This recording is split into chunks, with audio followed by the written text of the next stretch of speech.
меня оформлена квартира на мальчика. Я хотела бы ее переоформить и продать.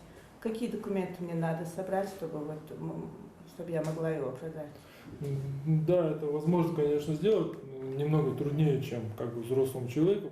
Это один из самых частых вопросов, которые задают родители или опекуны. Дети могут владеть домом или квартирой, невзирая на возраст. Оформление жилья на ребенка гарантирует, что, став взрослым, он будет обеспечен своей жилплощадью. Но когда нужно продать или обменять недвижимость, то у таких сделок немало нюансов. Государство в последние годы разработало соответствующие механизмы для дополнительной защиты. Это имеется в виду, например, ранее такого не было. Последние несколько лет были введены приняты соответствующие нормативно-правовые акты, которые обязывают, например, в настоящее время при отчуждении имущества, которое принадлежит детям на праве собственности, регистрировать и удостоверять соответствующие договора в нотариальном порядке. То есть ранее этой обязанности не было.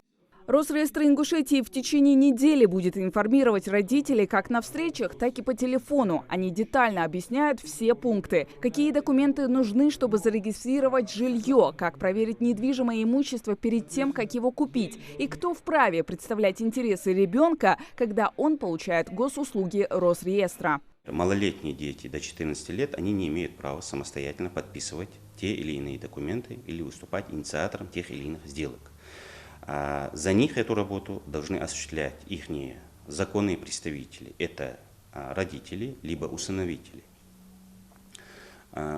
Несовершеннолетние от 14 до 18 лет имеют полное право сами подписывать соответствующие документы, подавать их, заключать сделки, заключать договора, но с письменного согласия, опять же, их законных представителей.